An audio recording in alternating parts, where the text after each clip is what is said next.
2012년 헌법재판소가 낙태죄 합헌 판결을 내린 지 6년 만에 최근 낙태죄 위헌 여부에 대한 헌법재판소의 공개 변론이 실시됐습니다.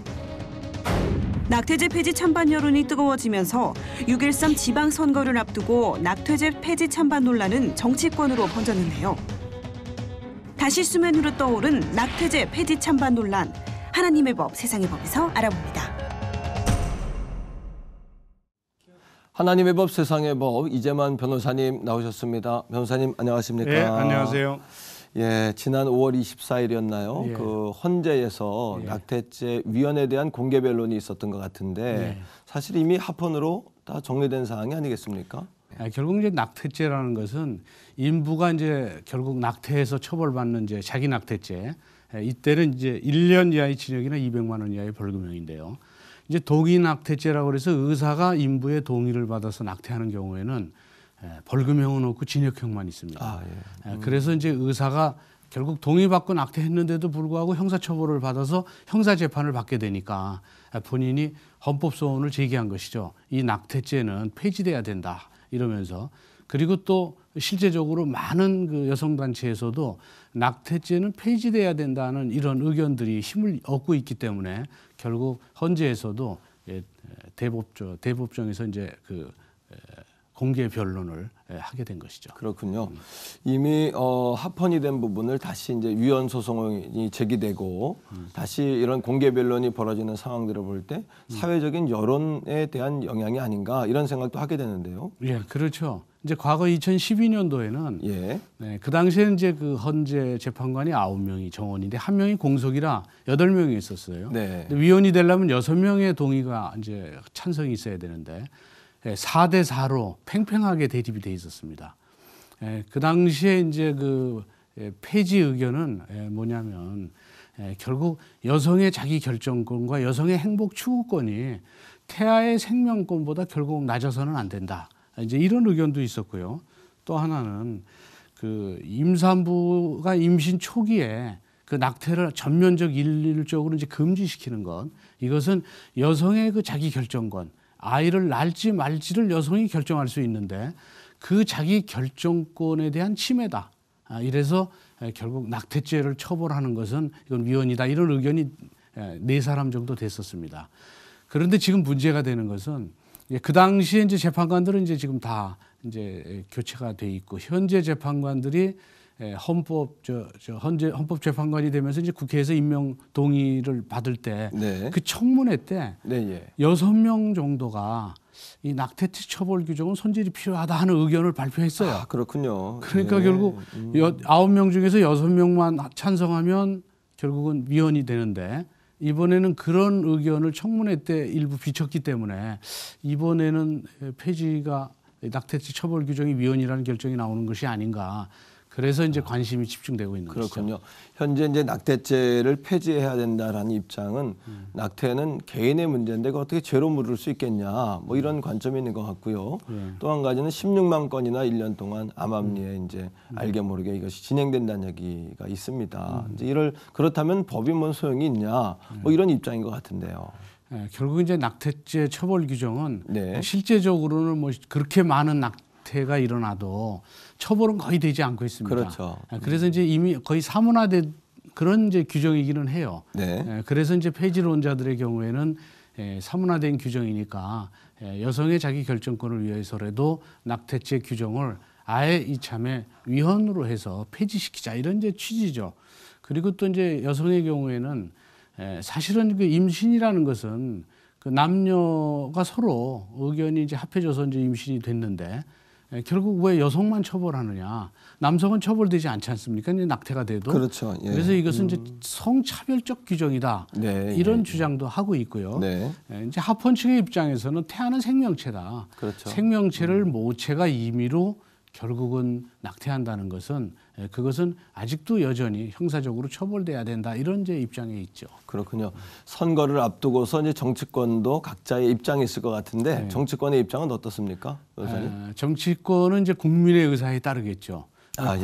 국민들이 과연 낙태죄를 찬성하느냐 또는 그 처벌 규정을 폐지할 것에 찬성하느냐 반대하느냐에 따라서 이제 달라지겠죠.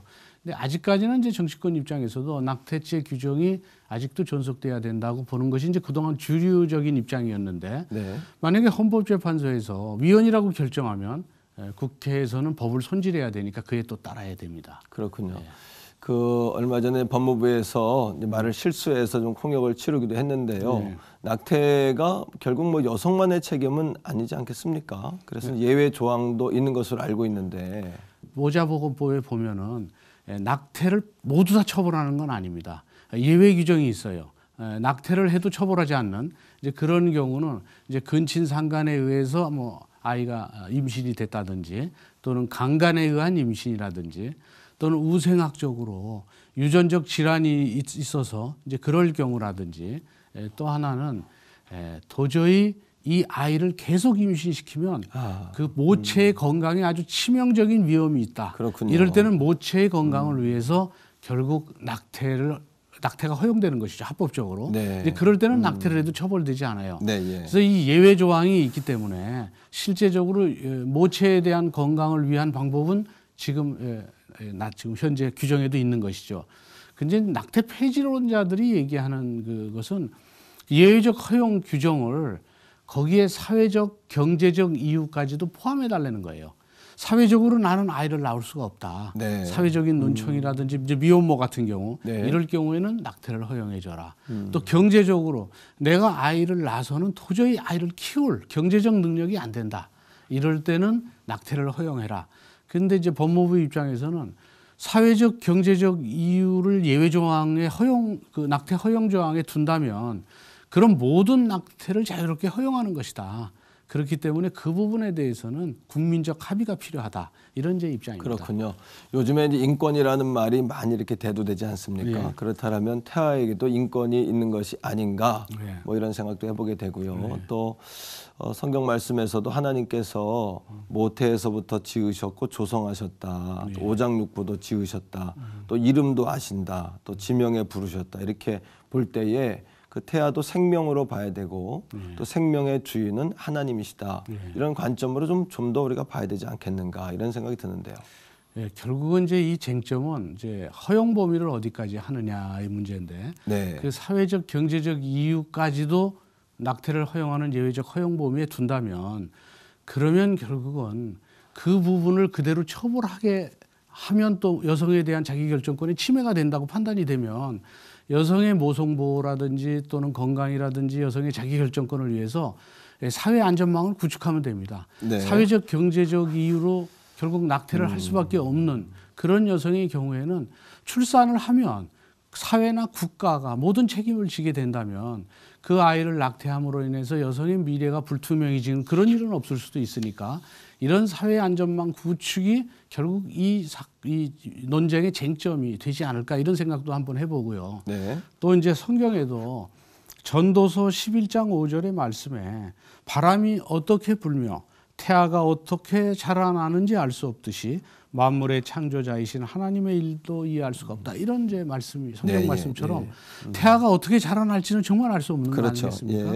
예. 그렇다면 태아는 하나님의 선물이니까 임산부가 임의로 그 태아를 폐기시킬 것이 아니라 또 태아를 낙태함으로써 행복해질 수 있다 이런 생각도 할 수 있지만 경우에 따라서는 태아가 출산돼서 이게 훌륭하게 자라나서 또 결국 함께 합동하여 유익하고 함께 행복해질 수도 있기 때문에 적어도 태아가 어떻게 성장할지 모르는 이런 불투명한 미래가 있으니까 이 크리스찬들은 좀 더 성경 지향적 행동에 대한 민감도를 높여서 결국 특별한 사정이 없는 한 태아의 출산과 함께 그 행복할 수 있는 길을 열어가도록 그렇게 권유하고 싶습니다. 그렇군요.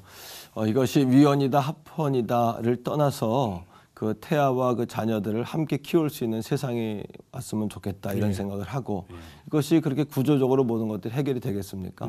사람이 변화되고 근본적으로 하나님 앞에서 우리가 피조물이다. 창조주이신 하나님을 예배하는 삶들을 살 때에 근본적인 해결이 있겠죠. 오늘 말씀 고맙습니다. 변호사님. 예, 감사합니다. 감사합니다.